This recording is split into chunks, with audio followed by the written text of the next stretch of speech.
Good evening. Welcome to the Spiritual Speakeasy, where the bar is always open and all spirits are always served. We decided tonight that Vanna and I were going to talk about shadow work because this seems to be something that comes out at every event that we're at.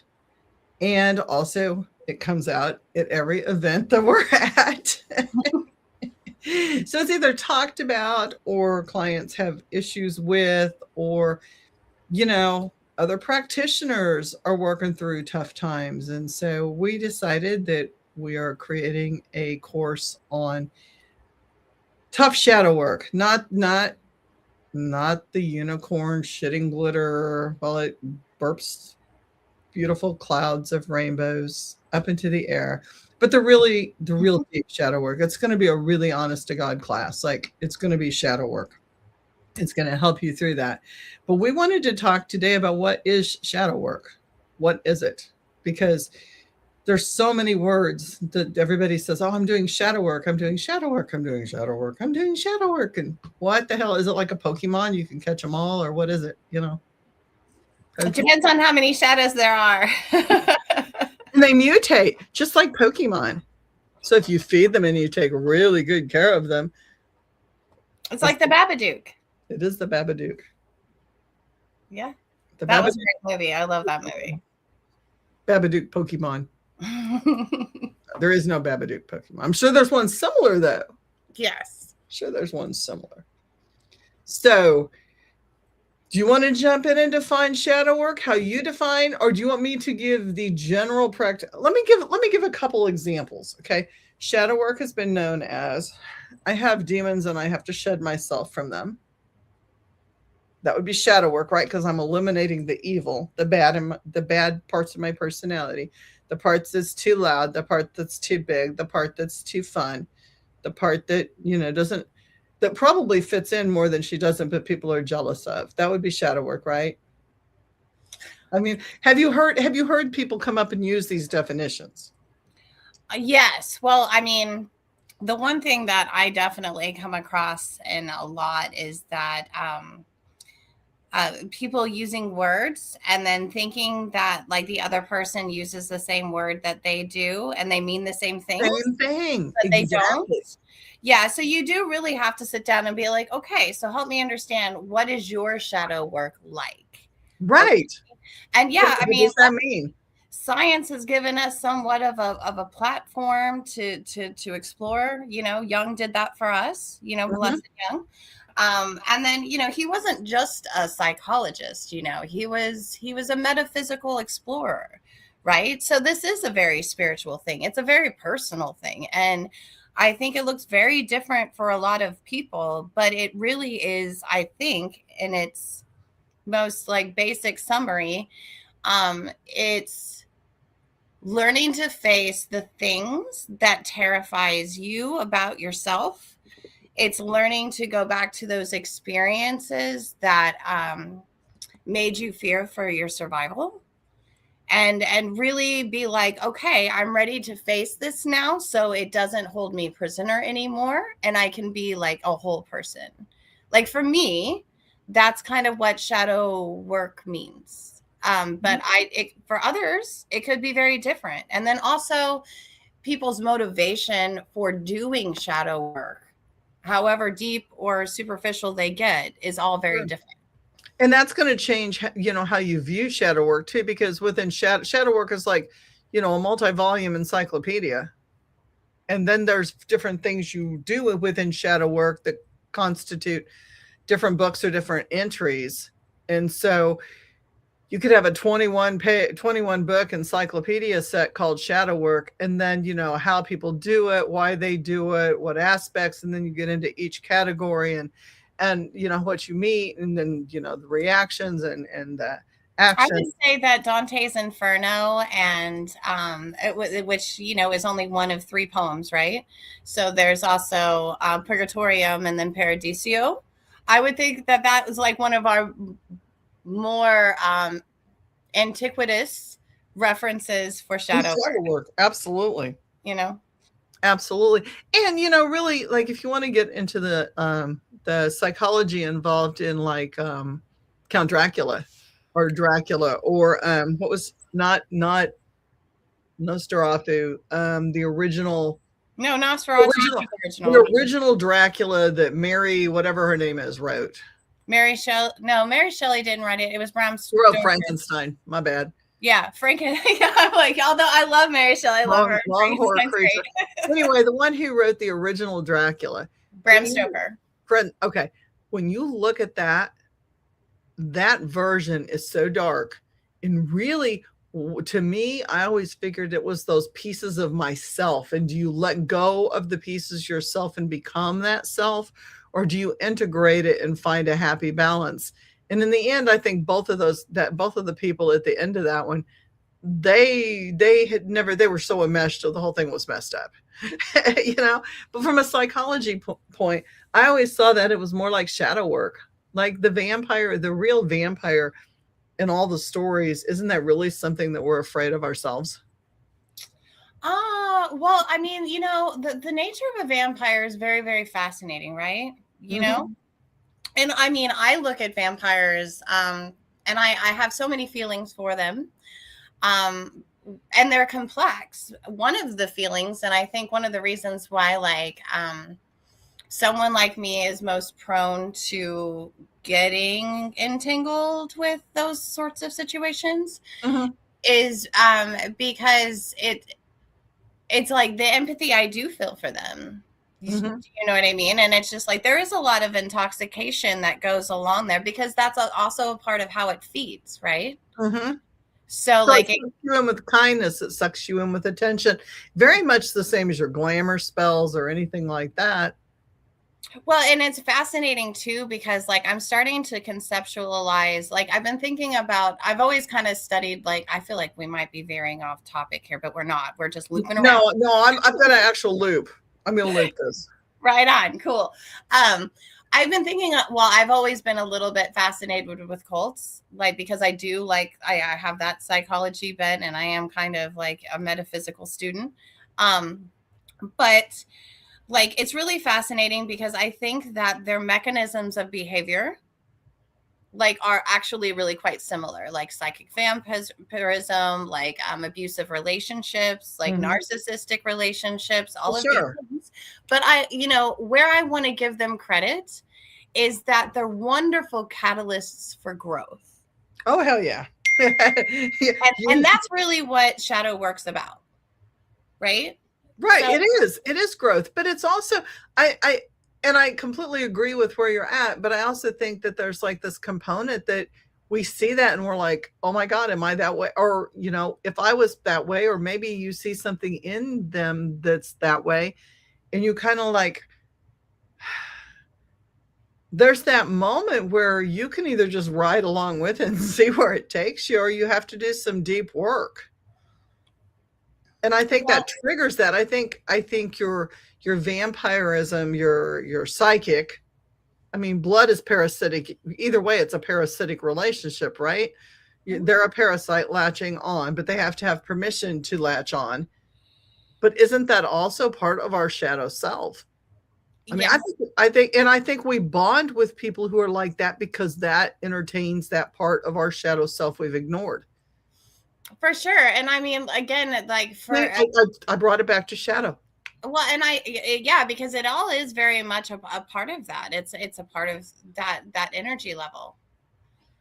I just want to see, like, actually, it's kind of a way for me to see who's on without having to go, hey, but I'm really so-and-so.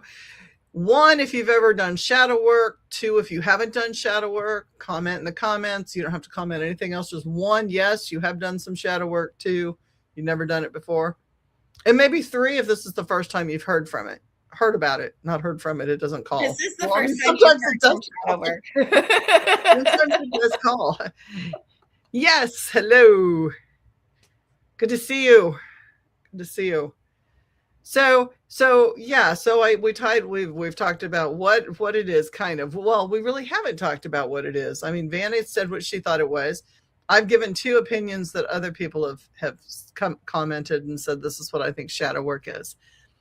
I think shadow work, other things that I've heard in my career have been, I'm taking a look at the dark dreams that I have. okay, I'm sure a subcategory or subcategory of some part they're in shadow work, but that is not, I mean, that's dream work. That's not shadow work. I've had people take it quite literally, like I am able to see shadows and therefore I'm working on that skill. And I've had that been brought to me, which is a very literal interpretation. And I'm the Hello. only one. There are the shadow people. So it's just, they're not wrong. No, and so that's why my whole point is before you get into something, ask questions. Like if you're taking a shadow work class, like if you take our class and you sign up for our class, then you don't know what it is, then you're responsible to ask that. We will give you a filler, but you need to ask your questions, have your ducks in a row, and you should be asking questions like, what does this mean to you? How does this work if it means this to me? And a good presenter of a class or anything should be able to tell. Good practitioners should not get offended because you've asked them to explain differences. Or how is this similar? We should be able to do that with ease. Well, it's always good when you can find the common factors, especially when you're dealing with things that are so the English language is just really fucked. It is, but you're also talking about like a very subjective experience. Yes, you are. You're right. You're right. But it's kind of like when we say we're keeping space, how are we keeping space? Like, what does that mean to me? And we've talked about that. It may not mean the same thing to you. So we should always ask, like, if you don't know what somebody's doing, ask. That's the big thing. Don't be afraid to ask. And if they're snotty about it, then get the fuck out of their way because they don't need to be around those people anyway. Yeah, that's true. I mean, that indicates that there's some work that needs to be done there, right? Because it's touchy subject. I mean, people should be willing to answer questions. That's a thing. That is a thing. So shadow work. My definition of shadow work is much like the yin and the yang. We have many, many different personalities. Some maybe are hotter than others. Some maybe are cooler than others. I like to use the words hot and cool rather than good and bad, because I think bad is very relative, as is good. Gabriel did a lot of shit for the kingdom of heaven. He was kind of two-faced, but he worked for good, right? So when you look at shit like that, you kind of go, So good and bad are relative depending on what situation you're in.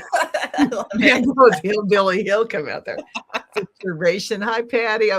Situation. Hi. And I'm just starting tonight. So, situation. Depending on your situation, good can be bad and bad can be good.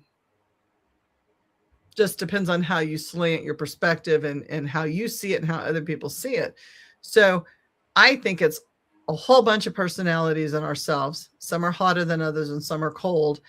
And I think the ones we show the most tends to have an opposite side that is within us. And some of that is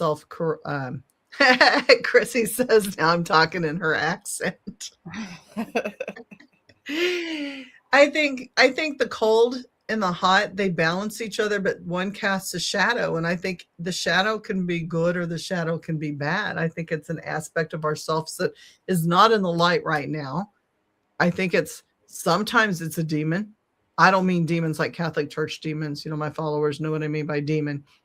Something we've created, or it's an opposing thought that have been restricted and we're not allowed to have. And so I personally don't believe in eliminating any of that shadow, any of the shadow work people, any of the people involved, the people, places, and things. I think you have to integrate and at least be able to find a tolerance and a temperance and a different perspective. It doesn't mean you have to always enjoy it. It can be a not so good thing, but you have to have some kind of radical acceptance that it's just part of who you are and what you are, and you can change it. Yes. But you don't have to always like those parts of our personalities that come. It's kind of like reintegrating a multiple personality or a DID. I mean, it can be because, like when we talk about ourselves as individuals, we're also very complex systems, because you're right. We do have a lot of different sides to ourselves. And then, there are parts of us at certain times that will be louder than others. And, I've said it many times, like, I often kick myself in the ass because, like, there were parts of me that was trying to tell me something, and I disregarded it because of, context, or because of like me wanting to put like, someone else's emotional well-being and their needs before my own. Sure. And I mean, and that's a part of shadow work too. It's Yes. like, how are you creating these patterns that create the same heartache for you or the same challenge, right? Mm-hmm. I mean, that's a part of it, because it's just like, how are you playing the villain in your own story and you're not even aware of it? So for me, I think that when the shadow comes creeping out or whatever, it's one of those things where those are kind of maybe what a psychologist would refer to as like symptoms, right? And see, symptoms are just that. They're symptoms. They're like an indication that there's something going on. And it's not the problem, though. No. And I think that most of the times people look at symptoms as in like the symptom is the That's problem. why there's the medicine there is for every symptom. Right. And I mean, this isn't the type of, when we're talking about shadow work and stuff like that, the symptoms that you're experiencing are trying to tell you to go deeper.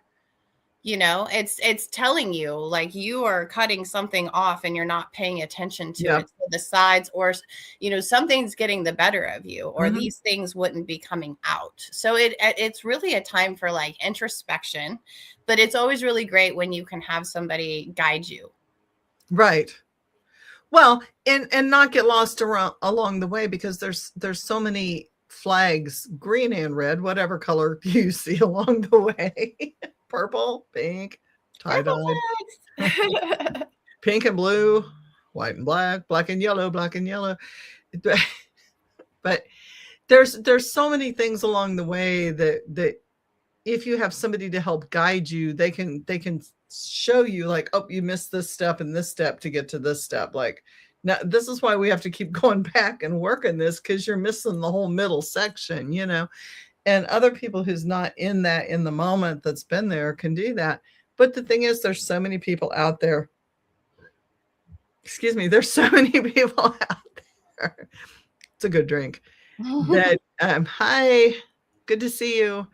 There are so many people out there that want to lead people in shadow work, and they want to charge for these classes, and they have no idea what the fuck a shadow is. Well, I said that. I mean, I know, but that's where it gets it gets hazy for me a little bit, just because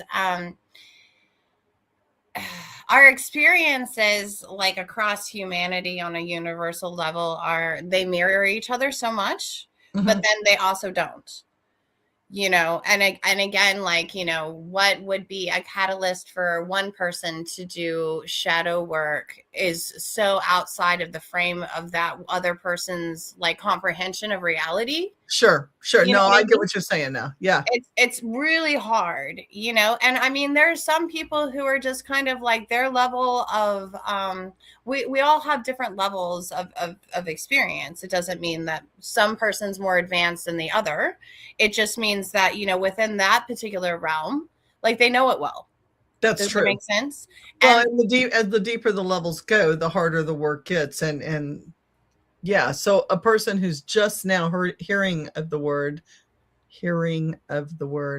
shadow work is going to have a completely different level of anticipation and what they work through. It's like an onion. I mean, it really is like peeling the onion, unless you just do a deep dive, and that can be destructive if you're not ready to handle a deep dive. That's hard to just rip the Band-Aid off and go straight to the center, the core of the wound. I mean, I don't even see it as a wound. When people do things like hallucinogenics or that's what that is. It's just like you're getting ready to just go down the rabbit hole, and it's you better be comfortable with yourself. Yeah. And for some people they're not. And no. I mean, if you're scared of yourself and scared of the things that are going to come out, then you definitely need a guide, because there's a lot of scary things out there. That's a song. Cool. Yeah, and I'm again, it's something that like you can talk about objectively, because people have done the work and then they've charted it. And you can go by that as a guide. but you can't consider it like a straight up blueprint for you, because your experience is going to be completely different. And I don't think that shadow work is something that it's deep. And the things that really, like, I mean, for those people who've been thrown into a situation in which that was their only way for survival, usually those catalysts are really big and incredibly destructive, and sometimes it shatters people. Oh yeah. Like, I mean, we're talking about, like, I guess, self-actualization, and that's a hell of a goal. Yeah.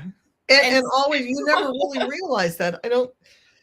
I mean, that's like always striving to be God. Isn't that God? I mean, really? I mean, not God, like we think of biblical God, but the biggest thing, the creator, the biggest thing in the universe that would have to have been self-actualized to create the way that it created.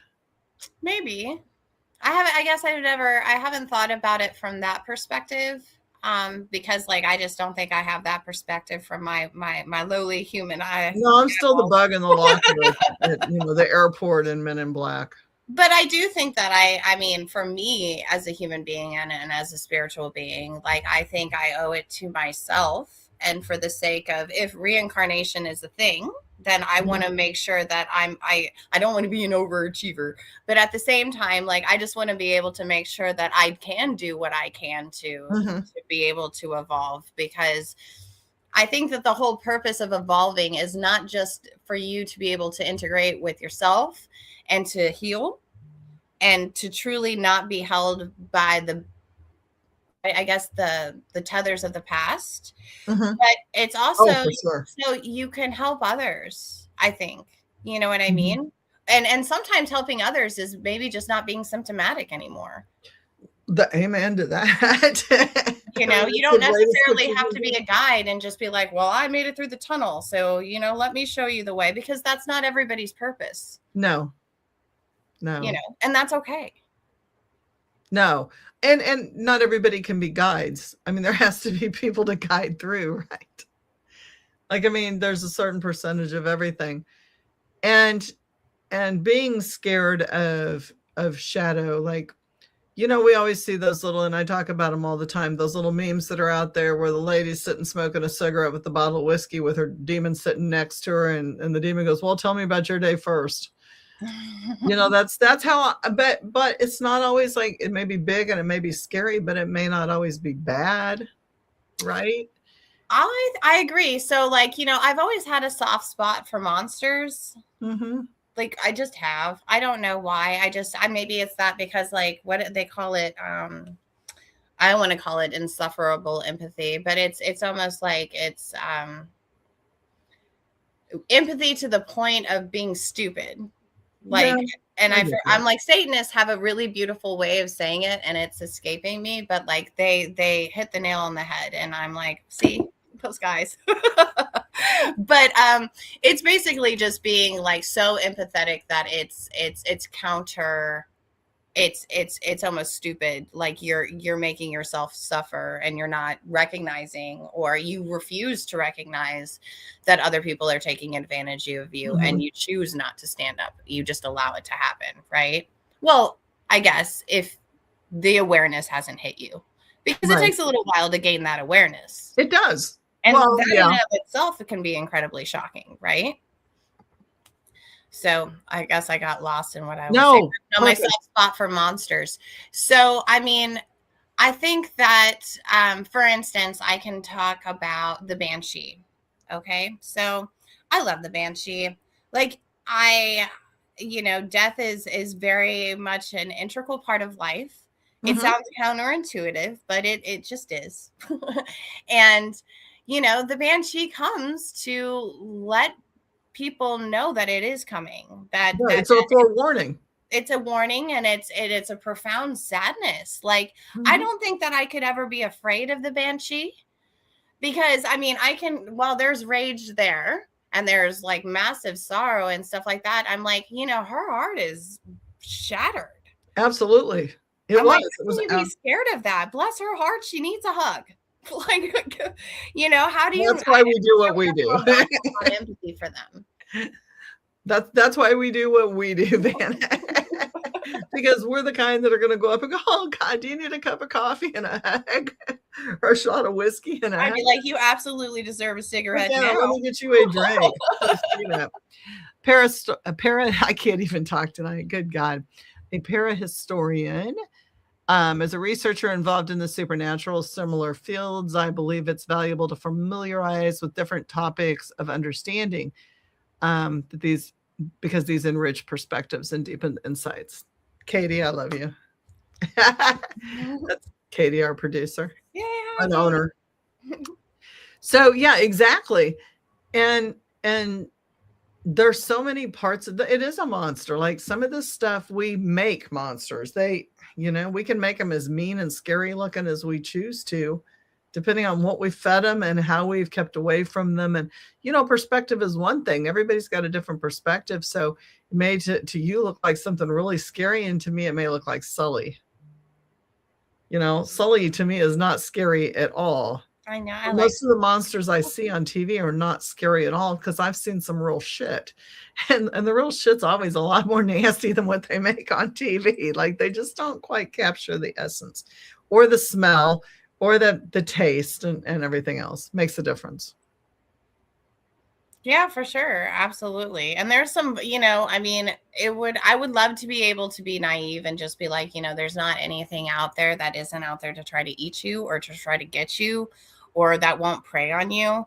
But I mean, that's not the truth. Like, no. we don't live in that kind of world. And unfortunately, I don't think that we ever did, No. And I mean, and there's things that we have throughout the ages that hint and beckon us at shadow work so we can be, I think, survivors on a certain level. I mean, like, look at all of the Grimm fairy tales. That wasn't just a case history of oral history or and although it was, and of linguistics and all those beautiful things, but they were not just stories to scare children. No, they were trying to tell you what's out there. And then also, you like most of those are chronicles of shadow work. I would say the movie Neverending Story was definitely shadow work. And even like, The Labyrinth with like Jennifer Connelly and David Bowie, like that's also shadow work.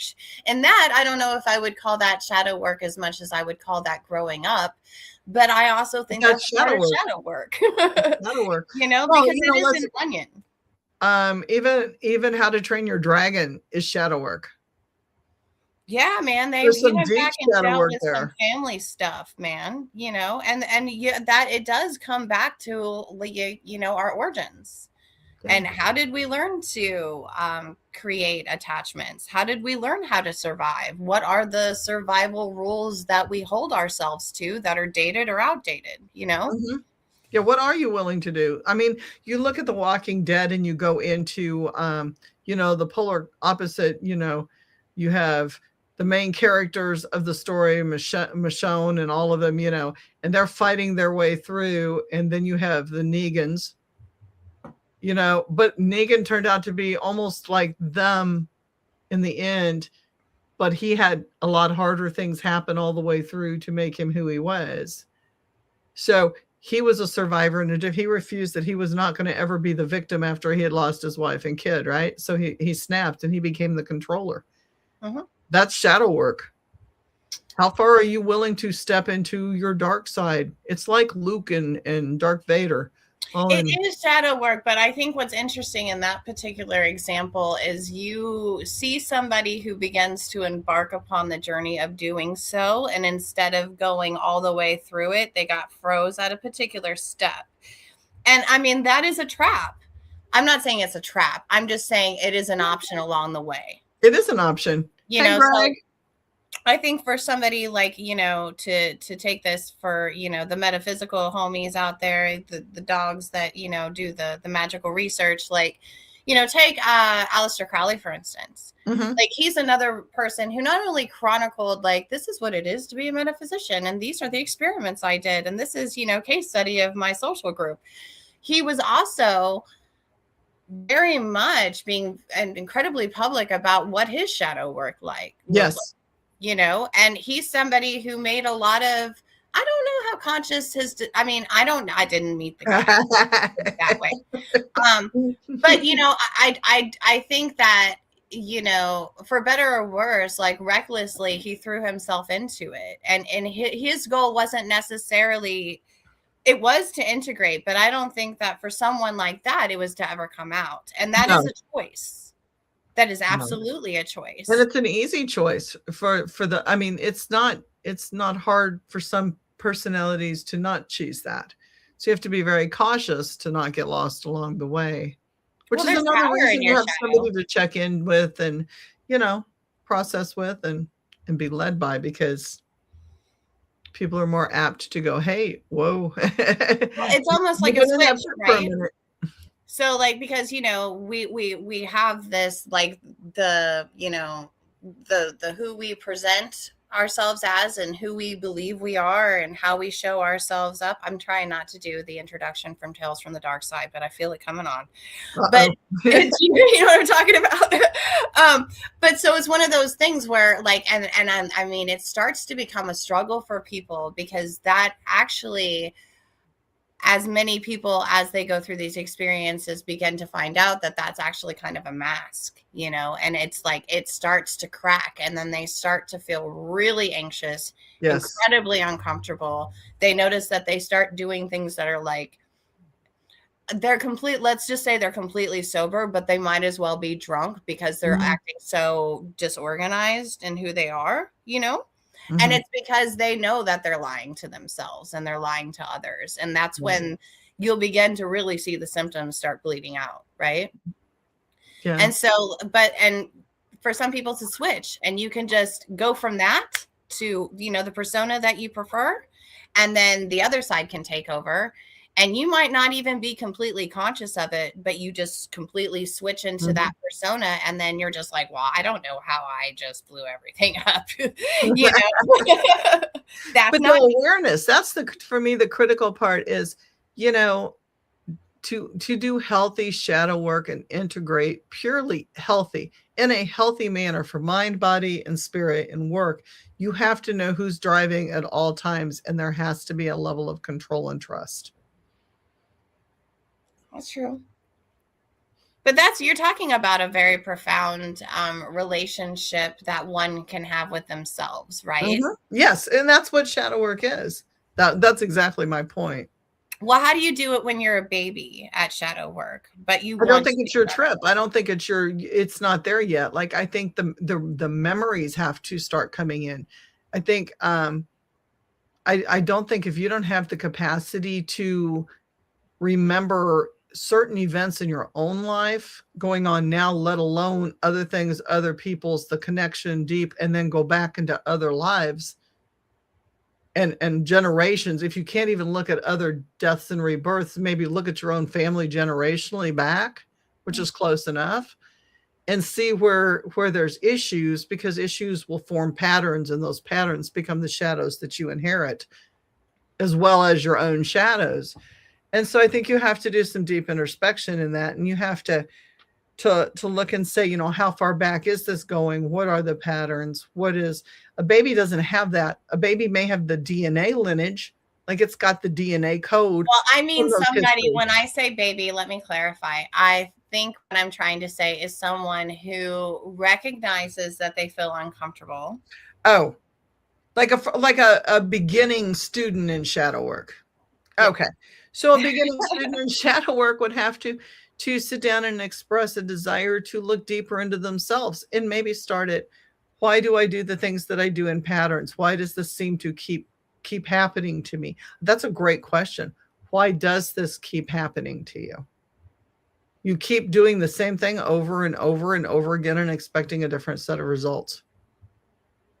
That's, you know, the definition of insanity, or at least human behavior that's unaware. There's a big difference there, but there's a lot of people out there, so I'm like, I'm being nice. I think that, yeah, I think at a basic level, you have to be able to desire to even look at your behavior and go, there are certain patterns and certain things in my life that I keep repeating over and over again. You're not going to do shadow work if everything is kosher and you're truly happy and in a state of bliss and joy all the time. I said all the time. Very, very few humans reach that, but there are those people who just do their own thing. They're oblivious to anything going on. I don't think they're going to have to do the shadow work that those of us that have paid attention to every fucking detail and thing are going to have to do, because we're keeping marks. We're like pro and con, and we're like, oh shit, there's a flag. Like, we're constantly watching, and I think it makes a difference. Well, I think you're also describing, and you indicated that those are two incredibly very different experiences, right? You're talking about somebody who is having, a survival based existential crisis, essentially. Oh, here we go. And I mean, because again, those big things, like us feeling like a nervous breakdown, like whatever it may be, like something catastrophic in your life, of course, like those are hey, it's time. That's something bigger outside of yourself coming in and saying, hey, it's time for you to like reconfigure and reset, reboot. Right. And I think I always see those as invitations for, some shadow work, right? Because we may not always know, because again, like awareness is a thing. And I think that was my point with the whole, like seeing patterns or seeing things come up in yourself that disagree with things, or conflicting, even conflicting thoughts in your head. Like, I really feel like I want to be this, or I need to be this. But there's a part of me that's like, oh no, you can't be this. You shouldn't be that. You need shadow work. Like, it's bringing something to you. It's conflictual.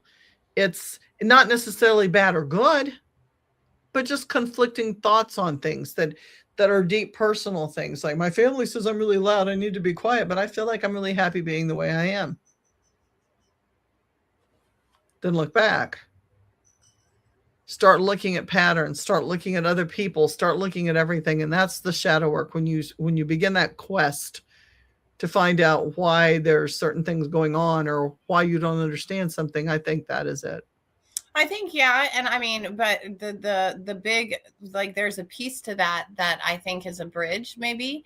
And you'd actually have to want to, though. Well, that's a big, exactly. That's the hugest piece right there. It's hugest. Bridges are big deals, man. It is big deals, because if you don't have that desire, and then you don't have the ability to listen. Okay, so that's another thing.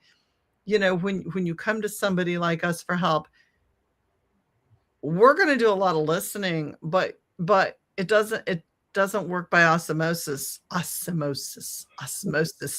And my words, should use them more often. The brain was there, but the tongue was unwilling. It never is. I think that you have to actively listen, and you have to want to hear. So it's kind of like hiring somebody to help you get through something, but you don't want to hear the advice. You really just want them to keep cleaning up after the parties that you were never invited to. That is not moving you ahead in any direction at all. I mean, your house is staying clean, but you're not elevating on your own there at all. And you really aren't elevating, because when that support is pulled, you will have not moved an ounce. That's true. Yeah. And I think that, again, it's like maybe understanding what your needs are. It's just like, why are you seeking this? It's just like, are you just needing someone? Because there are people out there who are just like, I really just need you to hear me on this. Yes. I don't even want to hear anything back. I just need to process this out loud and know that I have a witness. And I mean, that's a goal. Yes, it is. Right? But that's not shadow work. No.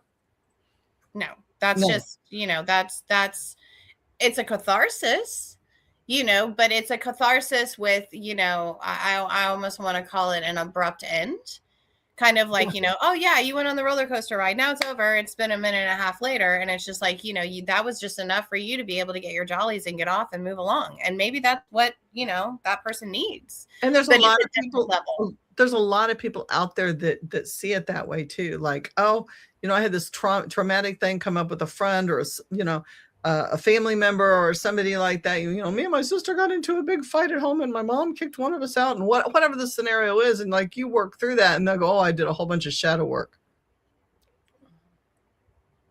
I mean,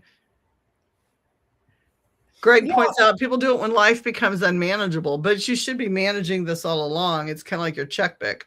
When that bitch blows up and it's unmanageable, you kind of waited too long to do it. Well, and is that just kind of a way to also, it makes me wonder, because again, it depends on who's speaking it and what the context is, right? But is that also a way to just be like, everybody was really upset, everything got really blown up and out of proportions, and I was shunned, I was ostracized, I was put outside of the group, I was put in timeout. My mom kicked me out. And now I'm coming back. And, and it's like, I learned my lesson. Can everything just go back to the way that it was? Because, that's not real shadow work. That's, somebody kicked my tail between my legs and I don't like it. I want to be back to where I was socially. Right. Right.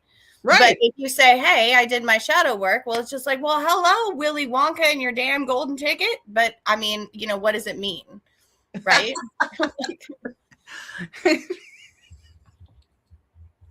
I mean, I'm sorry. I'm really glad I did not have a mouthful of anything at that time. I'm glad, because I'm not trying to kill you. It was twice yesterday. Twice yesterday you got me. Hello, Willy Wonka. I'm just like, the fuck?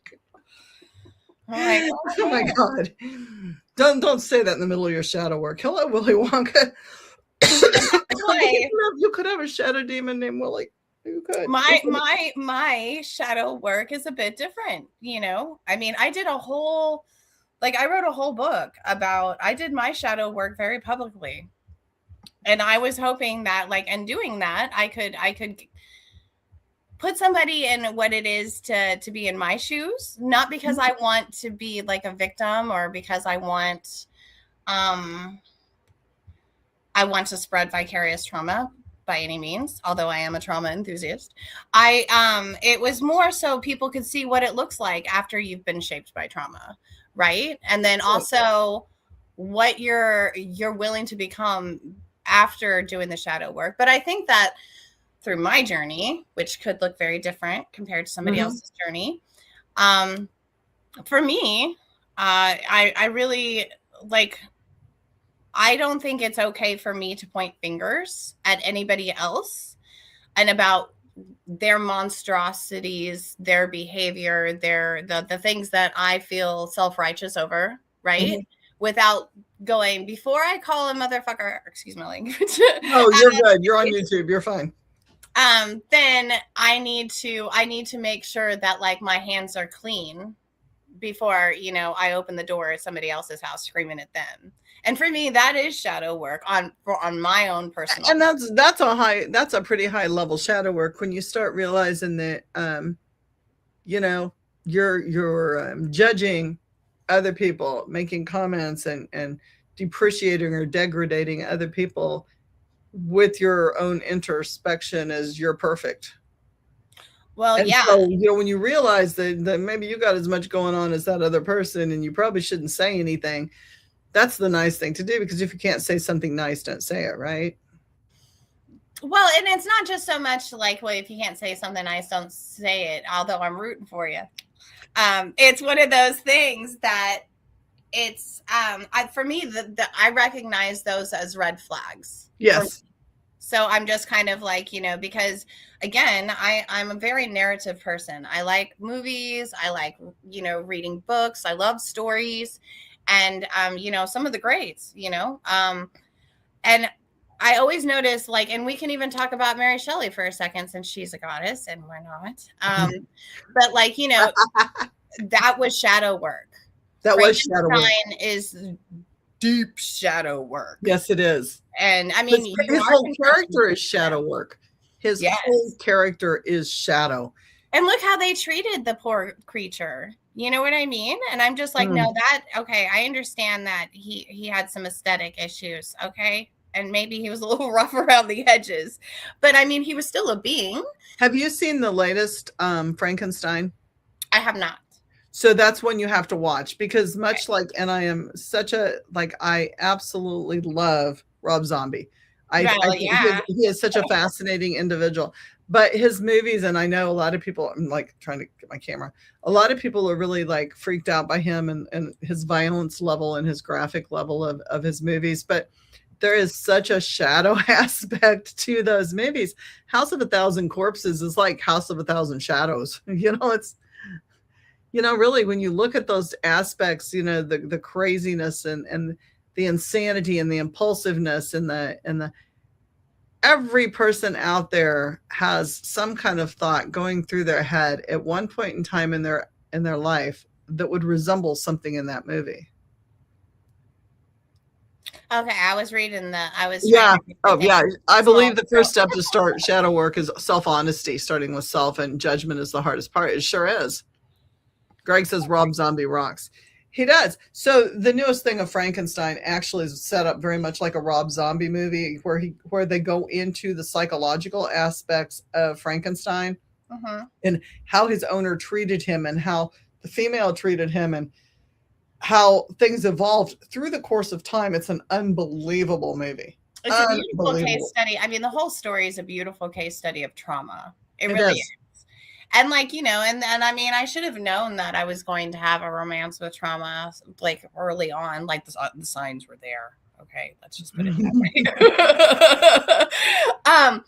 And it is it is a tragic romance. You know what I mean? But it's also, I mean, it's one that I think is a worthwhile one.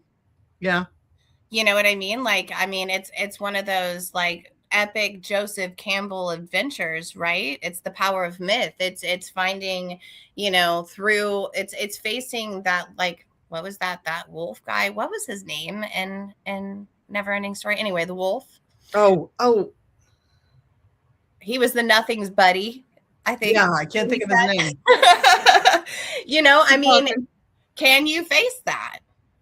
Can you face that inside of yourself and then really come out the other side, like walking like Atreyu, And it's like, I think that you can. I mean, every time they went through one of those gates with the oracles, right? I mean, you could get blown up. Gmork? Oh, yeah, that's it. That's Gmork, the servant of the power behind the nothing. Gmork. Yes. Or Mork with the silent G. Yeah, absolutely. Like, all of those things are really great metaphor for what it is to do shadow work, right? And look at Red Riding Hood. Oh, yes. That's a big Hansel and Gretel. Oh, huge. Those are all shadow work things. All shadow work. All, you're looking at the dark aspects of ourselves. There's a wolf in all of us. There's a little Red Riding Hood in all of us. Which one is going to be the strongest of the personalities and where's the battle going to be? And that's why, when I say shadow work, I'm very cautious. Like, people will go, well, I've got this one side of me that's so light, but it's battling this, like, you can have too much light too and have to fight the light shadows. So, I mean, it's not, that's why I don't like saying shadows are bad things. I don't like the word bad and good. That's very judgmental for things that are very gray. Well, yeah, I mean, shadows are gray, like, for sure. They are not black and white. I mean, some might be justified as black and white, but not everything falls in a black and white pattern. That's true. Most things don't, but in a world where people find comfort and certainty, that's very difficult. Labels. Yeah, and labels, and then also create more shadows. The stigmas that go along with these ideas that are not just like social constructs that we just walked outside and ran into for the first time today. These are things that are deeply transgenerational. They're completely embedded in our DNA. Like, that's why so many of those stories, I mean, hundreds of years later, we're still referencing them. Right. Because there's a primal reality to them. Very, very primal. But shadow work is primal. I mean, people have been doing it since the beginning of time. Well, Jekyll and Hyde is another really great case study of Oh, shadow work. absolutely. And it's what it looks like when, I mean, framed in like an addiction sort of narrative. But I mean, that's just like one example of what it can look like. Right. And that's why there is so many people who struggle with addiction. I mean, and maybe I'm simplifying it, but I mean, really, if you try to boil it down to its essence, it's somebody running from something. It is. It is. Instead of making peace, and some of it, is inner child related. There's so many. That's where you get into you get into the different encyclopedia volumes for that encyclopedia branch of the shadow work. I think there's everything from trauma. There's to the generational trauma to the other people's trauma that you chose to take on that isn't even your fucking trauma. Well, yeah, and trauma is a really complex thing because yes, it's an objective thing and it's also a subjective thing. So I think it was really insightful for like a boy, maybe if I'm saying his name wrong, I feel really bad about that. And Dr. Bessel van der Kolk, because I think that they point out something that's really important. Now, while I think that shadow work is a part of a human's ultimate growth span, if they can make it to those kind of evolutionary levels throughout their life experience, because some people get cut short, right? Yes. And then some people choose not to grow past a particular level. Right. But I mean, like, I think that growth arc is available to all of us, but when we talk about trauma, like, not everybody becomes traumatized. No. You can experience a trauma, you can experience something that's upsetting, but it doesn't necessarily mean that you were traumatized by it. That is correct. And you can tell that by 20 people being traumatized by the same thing and handling it 20 different ways. For sure. I mean, and war is a horrible thing, but if it's anything, it's a beautiful case study and the impacts of trauma. Yes. And all of the different faces that comes with it, because I mean, it is a whole nother chapter with its own section of what insanity can present as. And really, it's somebody reacting normal given the extraordinary circumstances that they've had to live through. And, I mean, it also very adeptly was described as trauma is the result of an event. It's a wound that occurs because of an event. So it's a result of the event. It's not the event itself. Does that make sense? It's like I came at you and I stabbed you with a knife. Yeah, man. And now I've got this gaping wound. Now there's more than one wound there, right? There's the physical one. Now she's got a fractured rib. Yes. There's absolutely the trauma is not me cutting her. Well, that's another level though to it. It is another level, but then also this isn't the same level. If you came after me with a knife and you stabbed me, I would be hurt physically and that would be obvious, but you would also damage me emotionally and psychically. And then my hypervigilance would be through the roof because I would just be like, someone I truly loved got me. So like that wound is not just a matter of like getting like my ribs to grow back together and for me to like get those stitches, right? I mean, you could actually kill me and collapse a lung. So let's watch. You might have a fear of knives from now on. You might have like back off if somebody goes to give you a steak knife. You're going to be like, whoa, like there's a whole level of reactivity. Yeah, and it's the result of that is actually the wound that like trauma experts work with, right? It's not, the thing. Which is one of the things we do in rebirthing, Kundalini rebirthing, is to work a person through their anger. It's a very, if you do it correctly and you're like in a studio and you're taking classes in it, it's a very lengthy period where you start with rebirthing exercises and you work through anger and you work through feelings and meeting your inner child, and you sit with your inner child for long periods of time. And there's dances in which, where you can even just sit in a chair and you move in a certain way. And there's a mantra that you work through to let go of each of these different things so that you're peeling back the onion. But you do these things like every couple weeks, every month, you change it up so that you have the ability to process in between the dances and the movement and the release of those things. Mm-hmm. And being experiential when you are working through this is also, yes, it's a huge way to be able to physically move these things out of your body. mm-hmm. Like the somatic responses. Absolutely. And the breathing exercises like the fire, breath of fire, and the different things that allow you to, get that shit out and learn how to get it out from the belly deep, below the navel deep. Is so important. Well, and that's one thing that I had to learn about, like how I responded to stress and anxiety and things that that were really like taking a lot out of me on all of my levels, like spiritual, emotional, physical. And it's, how are you breathing? Oh shit. Like hell. Anytime I get stressed, I lock up right here. It hurts all the way straight through to my back. It's very much like gallbladder pain, except for it doesn't shift to the right. It's like just right there, and I can feel it, and it hits. And it's just like, and I've locked up, and I realize my diaphragm is locked up. My solar plexus is completely locked up and turning under. Like it's like you're sucking that top part of your gut in, but your lower belly is like just kind of hanging loose. Yeah, but and it's like it's a while, and that's that awareness piece, right? Right. I'd have to be like, holy shit, I can't breathe. And I was like, wait a minute, I'm the one who's not breathing. And it's just like, okay, hold on. Yeah. And recognizes, and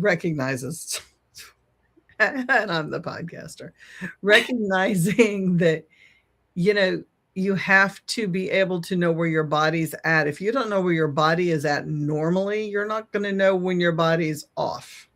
So, that's one reason meditation is so healthy, besides calming the mind and the body and the spirit, is you're finding out where your set point is. You're finding out where, when they're in that second or that moment where there's no fight, flight, or fright, this is what my heart feels like. This is what my breathing feels like. This is what my skin temperature feels like. This is how I'm regulated. My feet, I'm not curling at my toes. I'm not, clenching my hand. I'm not, if I'm not flipping my hair, I'm not chewing my fingernails. Wherever I'm at my set point is where I need to be. And any increment above that is raising the level of stress for me. And then why am I being stressed in this moment? And if you go, because here comes the same thing that I've expected, then you're creating a pattern, and then you need shadow work.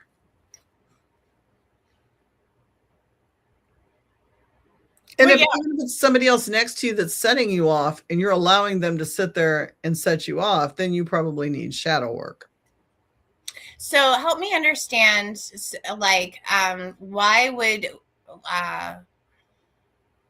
what are the different ways? You're giving examples, like those are two of them, but like, so what are the things that people can recognize are signs that, this is a thing where, and I'm like, for you, like, where have your signs been in your life to be like, oh, it's time. Like, I think for me, one of the biggest things is incongruence in thoughts. And I don't mean like chasing squirrels. I mean, like when I start questioning something like, your reality, that's a give or take any day. That's funny. I love that. I think the big thing with me is, why am I unhappy? Why am I nervous? Why am I anxious, sad, glad? I'm very much aware of shifts, and if something is upsetting me, or I'm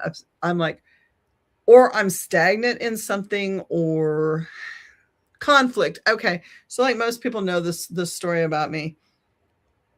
You know how you just like feel like when you're in a meditation, or maybe you don't know, or you're thinking about yourself, and you have to think of yourself like in craft. Most people want to put you in a box. So you think of yourself as light and dark, right? There's light witches, there's dark witches, and really we're all just witches, right? But people want to categorize and label. So some of us work darker than others. Some of us work colder than others. Some of us work with the dead, where some people work with angels, right? That's a difference there. So me working with what I work with, I think there's always been that, not an apprehension, but that little voice inside that says, but really you should be. You should be. You're not enough because you don't do this. This isn't, you got to change because this is what people expect. This is you really should incorporate this because there has to be a balance. There always has to be a balance because balance is a bad thing, right? But not if that's who you are or what you are. There doesn't always have to be. I mean, chocolate and peanut butter is a great balance, but if you're peanut butter, you don't have to fucking be chocolate. Like, to me, that's the best way I can say that example. So there are some people that are just dark, and I don't mean dark as in evil. I mean dark as in we think of things in a different manner. We think of things in wintertime, in the death state, and the what you can work through dying ego-wise and being reborn into a better person where you're dissolving some of that and you're becoming more group conscious and tapped into the things we need to be tapped into. So for me, my first question is, why am I not resonating with myself? Why am I having so much time spent on inner conflict? Okay, so that's it for me then. So when you recognize that something feels really off with yourself, you're not settled within yourself. Like you feel uncomfortable when you're alone with yourself. Whoa. Yeah. And also, to me, like if I'm not fitting in groups and situations, I'm going to back out and go, is this me or is this them? And maybe there's aspects of myself that are making it, maybe I'm not being as communicative as I need to be. Maybe I'm not using my words correctly. Maybe I'm putting too much emotions on my sleeve when I'm reaching out to them. But even that is because I'm the little girl sitting next to me instead of the dragon or the monster, and her feels are hurt. So then that's shadow work. Right now I'm going to have to hold that little girl and go, what the hell? What did we do? Whoa, let's stop. What age are you right now? What hurt your feelings? Who said what to you that was damaging to you? Let me go beat that bitch up for you. Okay, here, hold my beer moment, and we're going to be better, and we're going to work through this. And it wasn't your fault in the first place, or maybe it was your fault, but it was so tiny that and you didn't understand it, and you got upset. So let's wipe the tears and let's work through this, and we're going to fix this. We're going to go back at our age at 63, and we're going to fix that 3-year-old. That to me is shadow work.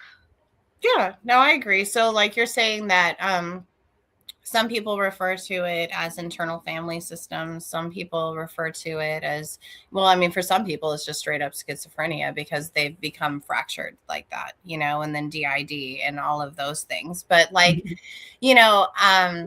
I think it's important to look at people who do experience those different aspects of themselves and recognize that that's completely within the human experience. Oh, absolutely. There's not something wrong with it because we all are multidimensional creatures. I think that's the big thing. And isn't that the beauty of shadow work, is realizing that it's not that there's something wrong with you.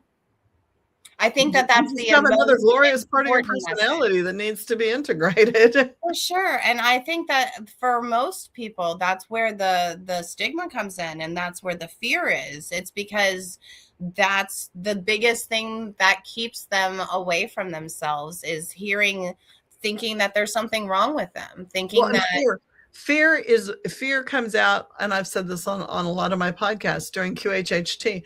Fear is the number one thing the subconscious brings up for everything. Fear is the source of trauma. Fear is the fight or flight and the fight. Fear controls 3/4 of what a lot of people do as human beings. For sure. And you can't, like, if you're doing shadow work, it's no longer time to be fearful. Fear's irrational. Like, that's something we've built up over, something that we have really no precedence over. Scared is a little different. Frightened is a great word. Anxious is a different word. But fear generally is one of those topics that's pretty damn general that we use for something that we've kind of created on our own. Well, it's false evidence appearing real. Exactly. And I mean, it does come from our reptilian brain. And, if you want to sit down and have a conversation with a reptilian, you'll recognize maybe from a mammalian perspective that they don't empathize on the same kind of a not at all. And they smell really fucking bad. Yeah, well, they're another level, man. They are another level. And I do have some friends out there that are reptilian. they have saved me on more than one occasion, and I'm grateful for having met them. I know, right? It's a different dimension. It's like the Spider-Verse, man, you know? And to me, shadows are like the Spider-Verse. They're all just aspects of ourself in time and place. And if we can bring them all together so that when we run into them, we're not so fucking scared, it would be wonderful. Like I hang with mine all the time. I've been down a 2.5 week hole with mine doing some deep dives. And it came out okay. It came out. Well, it's not over with yet. Don't get me wrong. It's not. I'm not. It ain't over till it's over. But because I mean, I think that you begin to realize that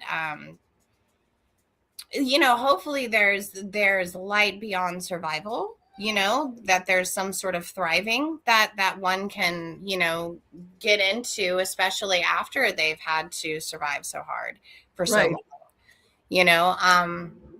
But it's worthwhile, and but there's not an end to the journey. Like no. You can't just be like healed. No, we're going over the here. Biggest fucking onion you've ever seen. It just keeps going, because I mean, if you're not learning to the very moment you take your breath, then you are the Walking Dead.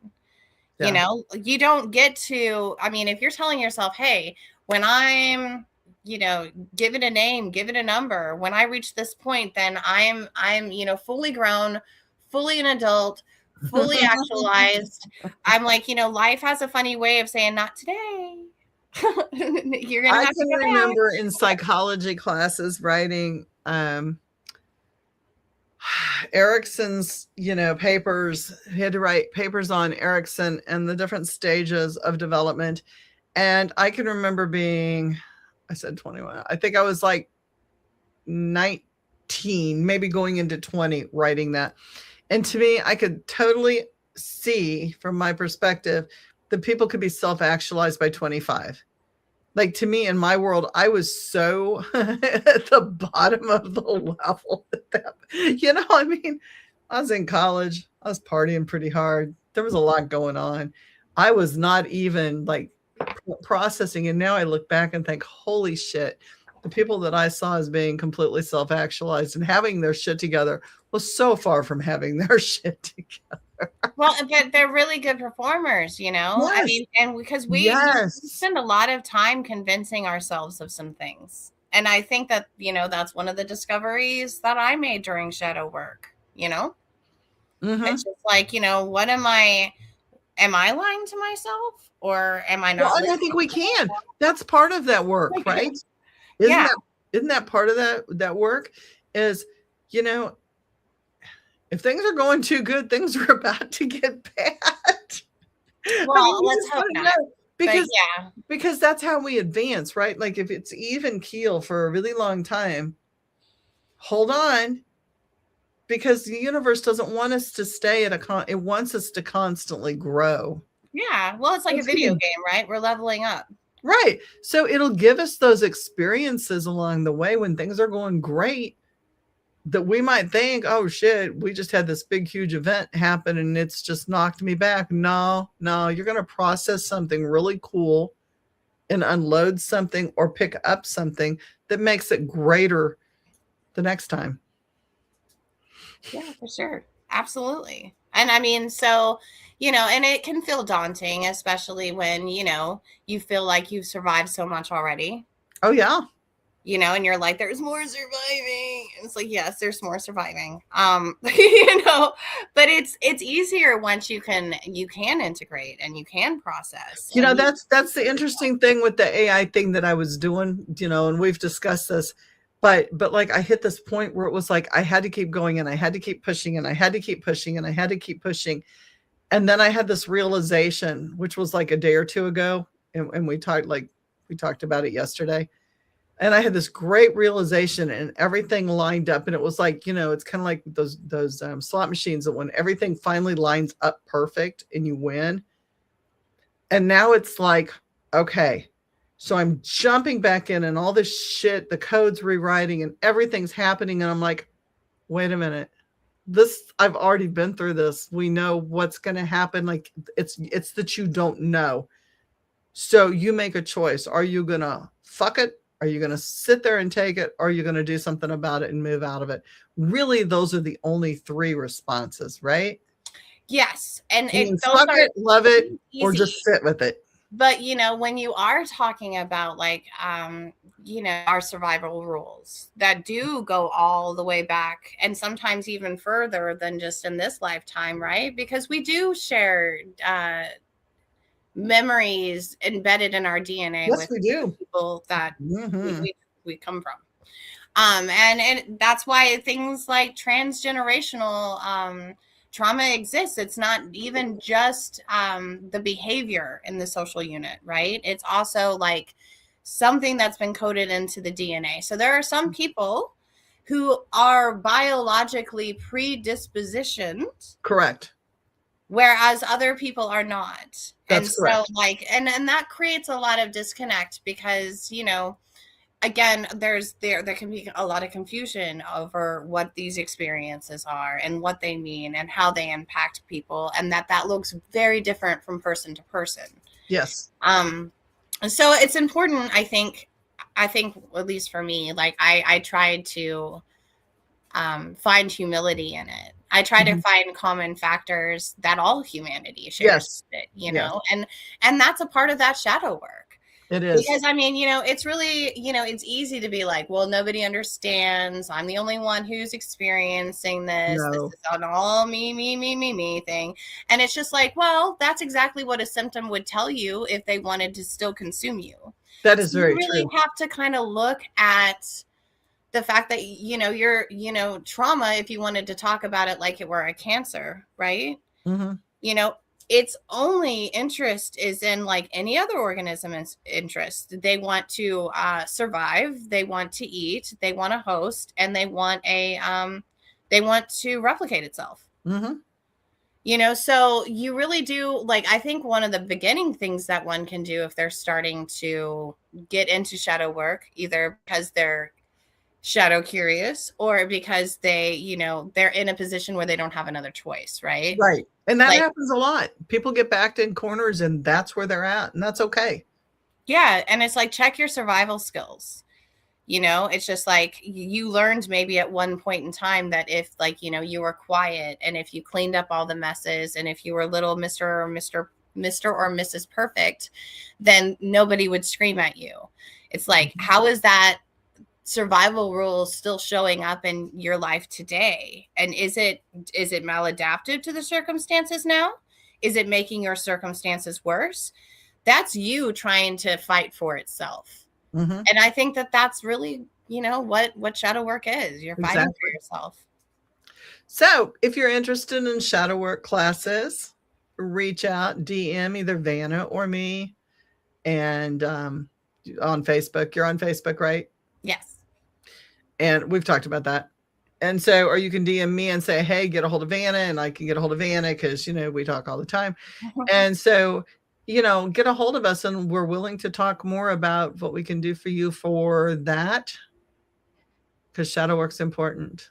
And if you have more questions about it, I think one of the reasons I wanted to go into this topic is because I'm coming out of almost 3 weeks of heavy, 2.5 weeks of really heavy shadow work, some really dark, deep dives, had some fantastic shit, some weird ass shit, some really fucked up shit occur. And that's exciting for me because I don't like, I like shadow work. I like my shadows. It amazes me when I come out alive. Just like, yes. And we're all buds. Like, we're all trying to like function and release together and work. And yeah, Greg, you do fine. But you know where to find me because, we talk. If that's something you're interested in, get a hold of us. There's a difference between wanting to feel better and wanting to actually heal. Real trauma work requires accountability. It requires looking at your triggers, your projections, and your coping mechanisms. A fucking man. It does. It does. Very accurate. That is very accurate. And I'm not going to do your trauma work for you because I've done my trauma work for me. So I think everybody, like, I will guide you. I will bounce ideas off the wall with you. I will help you look at things in different perspectives because I have many different perspectives on many different things and can tap into that. But I will not go down to the pits of hell and sit there with you while you do nothing but light more matches. Well, that's the thing though. Like, Mhm. shadow work is a personal thing. Like, you can have a guide, you can have someone walk with you, you can have a witness, but at the But end of it's the your day, story and your thing. It's not mine. Virgil, I've worked through that with me. yeah, Virgil was a guide and he was a spirit in that book. He wasn't of the flesh. Like, Dante had to do the work. That's the story. Right. Oh, for sure. For sure. And that's the thing that a lot of people, again, it's a quick fix society. Give me a pill or an injection and I'll take care of it and I'll be healthy. And, I can do the shadow work the same way. And it's not shadow work by proxy. If it was shadow work by proxy, I'd charge twice as much for it. Yeah. Because then I'd have to be going through it and you would reap the benefits. And I've already done my shadow work and I'm continuing to do my shadow work on a daily basis, driving everybody crazy. I did get the laundry caught at that. I've been working on my laundry. Because you can't spend all your time with headsets in, listening to weird music and doing shadow work. I mean, you can. It works out well for me. But thank you. Oh, thank you, Greg. It's so nice. I hope this has helped. We've had a lot of viewers on, and I just, going into, the end of February where your foundation has to be laid and you have to have some idea where your fire horse is going by now.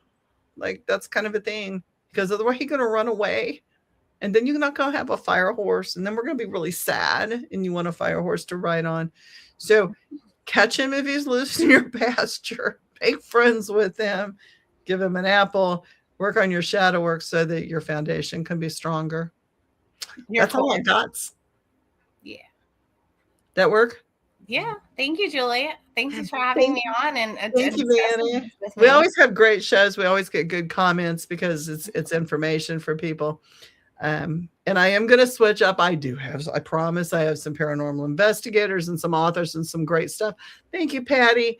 It's just like I said, scheduling has been bad and weather's been bad. And truthfully, like, I haven't given a flying fuck because I've been doing shadow work. So we're going to get back on the horse and do some stuff. Thank you. Thank you.